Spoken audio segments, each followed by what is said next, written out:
नमस्कार साथियों, स्वागत है आप सभी का आपके अपने इस YouTube चैनल पर जिसका नाम है जीएस बूस्टर, जो कि पार्ट है तक्षशिला आईएएस बलिया का और मैं हूं अनूप उपाध्याय। साथियों, क्या भारत में चर्च और मस्जिदों की संपत्ति सरकार अपने कब्जे में लेने जा रही है? क्या विदेशी चंदे से चलने वाले स्कूल, अस्पताल और हजारों एनजीओ बंद हो सकते हैं? और आखिर ऐसा क्या है कि एक कानून में जिस पर संसद के अंदर हंगामा है और संसद के बाहर अमेरिका तक बयानबाजी हो रही है? सरकार कह रही है कि यह कानून राष्ट्रीय सुरक्षा के लिए है, तो विपक्ष कह रहा है कि यह अल्पसंख्यकों और एनजीओ की स्वतंत्रता पर हमला है। लेकिन इन दोनों दावे के बीच सच्चाई क्या है? क्या वास्तव में सरकार किसी चर्च या मस्जिद की संपत्ति जब्त कर सकती है, या फिर इस पूरे विवाद को बढ़ा चढ़ाकर पेश किया जा रहा है? आज हम राजनीति नहीं बल्कि कानून पढ़ेंगे और अंत तक आप खुद तय करेंगे कि सच क्या है। साथियों, चैनल पर पहली बार है तो चैनल को सब्सक्राइब करके बेल आइकन दबा दीजिए कि यहां आने वाले हर वीडियो का नोटिफिकेशन आप सभी को टाइम पर मिले। वीडियो को अंत तक देखिएगा और उसके बाद अपने विचारों को कमेंट के माध्यम से हम तक अवश्य पहुंचाइएगा। साथियों, वीडियो अगर पसंद आए तो इसे ज्यादा से ज्यादा शेयर भी करें और लाइक भी करें। तो चलिए शुरुआत करते हैं आज के इस सेशन को। और आज का टॉपिक है, क्या भारत में चर्च मस्जिद की संपत्ति जब्त होगी? एफसीआरए संशोधन बिल क्या है, इसकी पूरी सच्चाई जो है वो आज हम जानेंगे साथियों। लेकिन किसी भी मुद्दे को शुरू करने से पहले उसके बैकग्राउंड, उसके पृष्ठभूमि, उसके इतिहास को समझना बहुत जरूरी है। जिस एफसीआरए पे आज हम चर्चा कर रहे हैं, ये कोई नई बात नहीं है। इसके तार 1976 में जुड़े हुए हैं। 1976 यानी कि उस समय प्रधानमंत्री थी इंदिरा गांधी।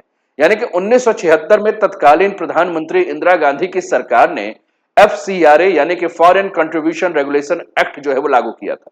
इस कानून का उद्देश्य विदेश से आने वाले धन पर पूर्ण प्रतिबंध लगाना नहीं था, बल्कि यह सुनिश्चित करना था कि विदेशी फंडिंग के माध्यम से भारत की राजनीति, चुनावी प्रक्रिया, धार्मिक गतिविधियों या सामाजिक व्यवस्था पर अनुचित प्रभाव ना पड़े। सरकार का मानना था कि किसी भी देश की संप्रभुता और आंतरिक मामले को बाहरी आर्थिक प्रभाव से सुरक्षित रखना आवश्यक है। इसलिए तय किया गया कि यदि कोई एनजीओ, चर्च, मस्जिद, मंदिर, विश्वविद्यालय, ट्रस्ट या अन्य गैर लाभकारी संस्था विदेशों से चंदा या अनुदान प्राप्त करती है तो उसे पहले एफसीआरए के तहत पंजीकरण या सरकारी अनुमति लेना आवश्यक है। और यही व्यवस्था आज भी इस कानून के मूल आधारशिला में मानी जाती है। तो एफसीआरए पे विवाद को हम देखें कि क्या क्या है और कैसे इसको लेकर कानून धीरे धीरे सख्त होते गए। साथियों, 1976 की हमने बात की। अब समय के साथ साथ धीरे आगे बढ़ते हुए हम चलें और देखें कि 2010 तक एफसीआरए में कैसे बदलाव किए गए। 2010 में नया एफसीआरए कानून जो है लागू किया गया और उसके बाद 2020 में के संशोधन के साथ इसे देखने को हमें मिला। एफसीआरए का सरकार का तर्क ये था कि विदेशी फंड का उपयोग पूरी पारदर्शिता के साथ केवल उसी उद्देश्य के लिए होना चाहिए जिसके लिए वह भेजा गया, और इसी सोच के तहत प्रशासनिक खर्च की अधिकतम सीमा 50% से घटाकर 20% कर दी गई, ताकि अधिक पैसा सीधे सामाजिक और विकास कार्यों पर खर्च हो। इसके अलावा यह भी अनिवार्य किया गया कि सभी विदेशी योगदान सबसे पहले दिल्ली स्थित स्टेट बैंक ऑफ इंडिया के एक निर्धारित शाखा में आए, जिससे हर लेन देन की निगरानी एक ही प्रणाली के माध्यम से सुनिश्चित की जा सके। सबसे चर्चित बदलाव यह था कि जब कोई एनजीओ विदेशी फंड प्राप्त करके उसे दूसरे छोटी एनजीओ को आगे ट्रांसफर अब नहीं कर सकता। सरकार का कहना था कि इससे धन के प्रवाह का पूरा रिकॉर्ड रहेगा और दुरुपयोग की संभावना कम से कम होगी। हालांकि आलोचकों का तर्क था कि इस व्यवस्था से हजारों छोटे संगठन प्रभावित हुए, क्योंकि वे अपने अधिकांश विदेशी संसाधनों के लिए बड़ी संस्थाओं पर निर्भर थे। और यहीं से एफसीआरए को लेकर विवाद और राजनीतिक बहस तेज हो गया। साथियों, अब हम बात करेंगे 2026 में प्रस्तावित एफसीआरए संशोधन की, जिसने देश के भीतर ही नहीं बल्कि अंतरराष्ट्रीय स्तर पर भी बहस छेड़ दी। सरकार ने इस संशोधन में 3 प्रमुख बदलाव प्रस्तावित किए। पहला, विदेश से मिलने वाले हर योगदान के बारे में संस्थाओं को पहले से स्पष्ट जानकारी देनी होगी कि यह धन किस उद्देश्य के लिए इस्तेमाल होगा और किन राज्यों में खर्च किया जाएगा, ताकि पारदर्शिता और निगरानी बढ़ाई जा सके। दूसरा, प्रस्ताव में यह स्पष्ट किया गया कि विदेशों से मिलने वाले चंदे का उपयोग धर्म परिवर्तन से जुड़ी गतिविधियों के लिए नहीं किया जा सकेगा। हालांकि सामान्य धार्मिक कार्य जैसे पूजा पाठ, धार्मिक शिक्षा, धार्मिक आयोजन या धार्मिक भवनों के रख रखाव पर यह प्रतिबंध लागू नहीं होगा। यदि ये कानून के अन्य प्रावधान को भी अगर हम पालन करते हैं तो सबसे अधिक विवाद तीसरे प्रस्तावित बदलाव को लेकर देखने को मिल रहा है। तीसरे प्रस्तावित बदलाव के बारे में बात करें तो इसके अनुसार यदि किसी संस्था का एफसीआरए लाइसेंस समाप्त हो जाता है, निलंबित हो जाता है या रद्द कर दिया जाता है तो विदेशी चंदे से खरीदी गई उसकी संपत्तियों का प्रबंधन सरकार द्वारा नियुक्त एक डेजिग्नेटेड अथॉरिटी के हाथ में चला जाएगा। और इसी प्रावधान को लेकर सबसे ज्यादा राजनीतिक और कानूनी बहस हो रही, क्योंकि समर्थक इसे जवाबदेही बढ़ाने वाला कदम बताते हैं जबकि विरोधी इसे संस्थाओं की स्वायत्तता पर असर डालने वाला प्रावधान बता रहे हैं। साथियों, यही वो सवाल है जिसने इस पूरे विवाद को सबसे ज्यादा हवा दे दी। सोशल मीडिया पर कई जगह यह दावा किया जा रहा है कि सरकार चर्च, मस्जिद, मंदिर या अन्य संस्थाओं की संपत्ति सीधे अपने कब्जे में लेगी, लेकिन प्रस्तावित संशोधन की भाषा को देखें तो उसमें परमानेंट कॉन्सिफिकेशन यानी स्थायी जब्ती का प्रावधान स्पष्ट रूप से नहीं लिखा गया। सरकार का कहना है कि यदि किसी संस्था का एफसीआरए लाइसेंस समाप्त हो या रद्द हो जाता है तो विदेशी चंदे से खरीदी गई संपत्ति केवल मैनेजमेंट सरकार के द्वारा नियुक्त डेजिग्नेटेड अथॉरिटी के पास जाएगी, जबकि ऑनरशिप उसी संस्था के पास बनी रहेगी। यानी सरकार के अनुसार यह संपत्ति का अधिग्रहण नहीं बल्कि उसके उपयोग और संरक्षण का अस्थायी प्रशासनिक प्रबंधन है। और यहां एक और महत्वपूर्ण बात समझना बहुत जरूरी है साथियों, जो कि सोशल मीडिया पे जो हमेशा जो बहस होती है उस बहस में छूट जाती है। आपके स्क्रीन पे पहले मैं तस्वीर दिखा दूं। बजट सत्र के दौरान एफसीआरए संशोधन विधेयक पर चर्चा का नोटिस जारी हुआ। उसके बाद इंडिया गठबंधन ने संसद के बाहर प्रदर्शन किया। संपत्ति पर किसका नियंत्रण होगा, डेजिग्नेट अथॉरिटी के बारे में हम बात कर रहे थे कि केवल सरकार मैनेजमेंट करेगी, जिम्मेदारी ऑनर के पास होगी। तो हमने कहा सोशल मीडिया पर जब बहस हो रही है तो सबसे इंपॉर्टेंट बात जो है छूट जाती है।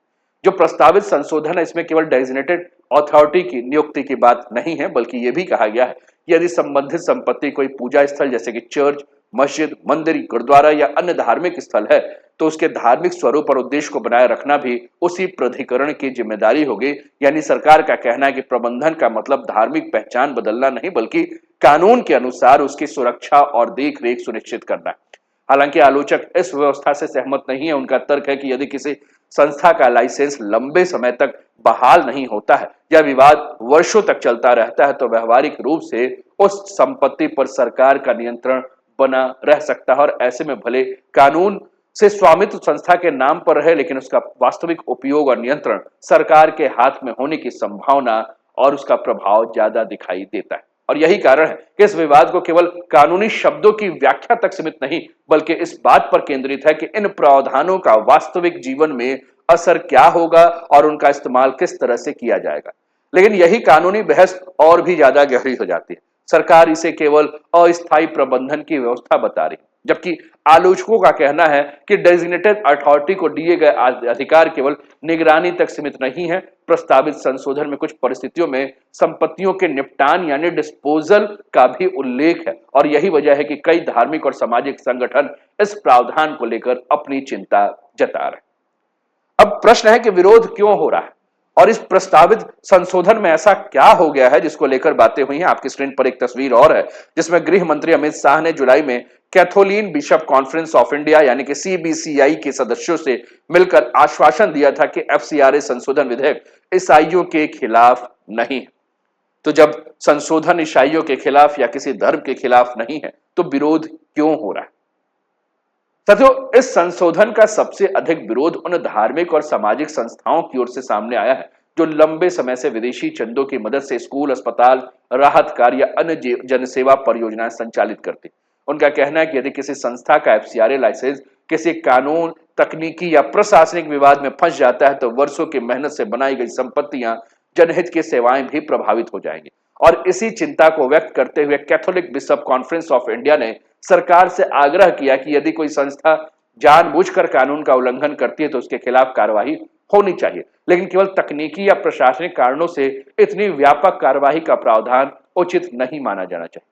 दूसरी ओर केंद्र सरकार का कहना है कि इस संशोधन का उद्देश्य किसी धर्म या संस्था को निशाना बनाना नहीं बल्कि विदेशी चंदे के उपयोग में जवाबदेही और पारदर्शिता सुनिश्चित करना है। सरकार का दावा है कि जो संस्थाएं नियमों का पालन करती हैं और ईमानदारी से काम करती हैं उन्हें इस कानून से घबराने की आवश्यकता नहीं। उसके अनुसार यह प्रावधान केवल उन्हीं मामलों में लागू होगा जहां किसी संस्था का एफसीआरए पंजीकरण समाप्त या निलंबित या रद्द किया जा चुका है। अब बातें भारत की हो रही है, एफसीआरए की हो रही है, लेकिन अमेरिका तक इसकी खलबली मची है। हमने इसके सच का पड़ताल करना आपके साथ शुरू किया है। आपके स्क्रीन पर साथियों ये अमेरिकी सांसद रिले मूर की चेतावनी है और उन्होंने कहा कि अगर यह बिल पास हो गया तो भारत अमेरिका के द्विपक्षीय रिश्तों के लिए चिंता का विषय होगा। Christians have been in India since St. Thomas and Apostle traveled to the Malabar coast just decades after the resurrection of our Lord Jesus Christ। ठीक, तो बातें इन्होंने कहा कि भैया संबंध खराब हो जाएंगे, अमेरिका भी इसमें आने के लिए तैयार हो चुका है, मतलब इस विवाद में अपना टांग लड़ा रहा है, क्योंकि इस विवाद की जो बहस है वो केवल भारत तक सीमित नहीं बल्कि इसकी गूंज अमेरिका तक पहुंच चुकी है। अमेरिका के सांसद का आपने स्टेटमेंट जो है वो देख ही लिया है, लेकिन यहां आपको यह भी ध्यान रखना आवश्यक है साथियों कि ये कुल मिलाकर किसी विशेष धार्मिक समुदाय या धार्मिक संस्थानों पर असमान रूप से पड़ता हो तो धार्मिक स्वतंत्रता और मानवाधिकार से जुड़ा हुआ गंभीर विषय बन सकता है।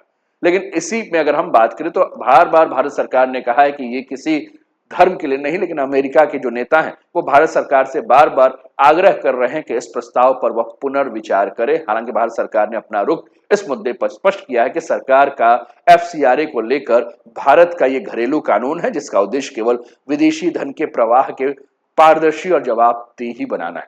सरकार के अनुसार भारत में आने वाले विदेशी जनता भारतीय कानून और नियामक व्यवस्था के अनुसार नियंत्रित होगा।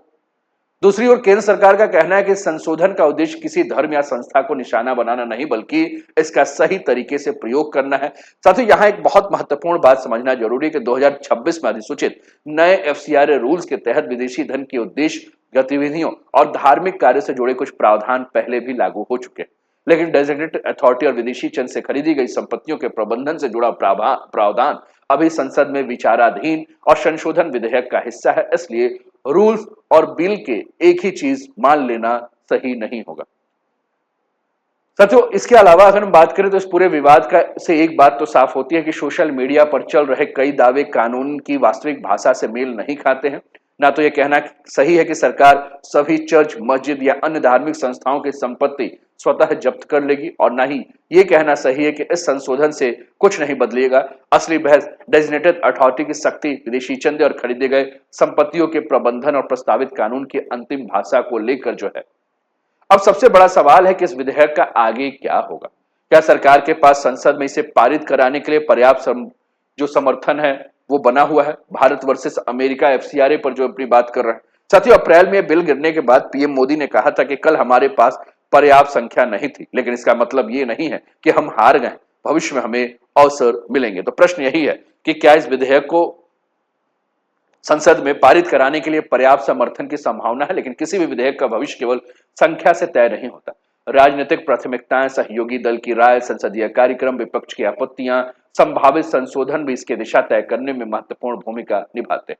यदि व्यापक सहमति बनती है तो यह विधेयक मौजूदा या संशोधित स्वरूप में संसद में पारित हो सकता है। वही यदि विरोध और सुझाव जारी रहते हैं तो इसे संसदीय समिति के पास भेजा जा सकता है या बहस के बाद इसमें बदलाव किए जा सकते हैं। यानी फिलहाल यह कहना जल्दबाजी होगा कि अंतिम कानून बिल्कुल इसी रूप में लागू होगा और इसका अंतिम स्वरूप संसद की विधायी प्रक्रिया और उस दौरान होने वाले चर्चाओं के बाद स्पष्ट होगा। तो आखिर में सबसे बड़ा सवाल आपसे है साथियों कि क्या चर्च, मस्जिद, मंदिर या अन्य धार्मिक संस्थाओं की संपत्ति सरकार जब्त करने जा रही है। इस संशोधन में स्थायी जब्ती का स्पष्ट प्रावधान नहीं है, अभी तक के चर्चा में हमने समझा। लेकिन यदि किसी संस्था का एफसीआरए पंजीकरण समाप्त, निलंबित या रद्द हो जाता है तो विदेशी चंदे से खरीदी गई उसकी संपत्तियों का प्रबंधन सरकार के हाथ में रहेगा। साथियों, इसी प्रावधान को लेकर सबसे अधिक कानूनी और राजनीतिक बहस हो रही है। सरकार पारदर्शिता, जवाबदेही और राष्ट्रीय हित की रक्षा के लिए इसे आवश्यक मान रही है, तो वहीं आलोचक इससे धार्मिक और सामाजिक संस्थाओं की स्वायत्तता तथा संपत्तियों पर व्यवहारिक नियंत्रण को लेकर गंभीर सवाल उठा रहे हैं। अब सवाल का जवाब आपसे कि क्या आपको लगता है कि एफसीआरए में प्रस्तावित ये बदलाव राष्ट्रीय सुरक्षा और पारदर्शिता के लिए जरूरी है या इससे सामाजिक और धार्मिक संस्थाओं की स्वतंत्रता पर अनावश्यक असर पड़ सकता है।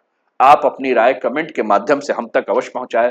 आप क्या सोच रहे हैं इस चर्चा के बाद? क्या एफसीआरए चर्च और मस्जिदों को अपने नियंत्रण में लेने के लिए सरकार के द्वारा लाया हुआ कानून? साथियों, अगर आपको यह विश्लेषण तथ्यपूर्ण और संतुलित लगा हो तो वीडियो को लाइक करें, चैनल को सब्सक्राइब करें और कमेंट में अपनी राय जरूर लिखें। फिर मिलते हैं अगले वीडियो में, तब तक अपना ध्यान रखिए, स्वस्थ रहिए, मस्त रहिए, तंदुरुस्त रहिए, हंसते खेलते मुस्कुराते हुए जीवन का आनंद लीजिए। जय हिंद, जय भारत।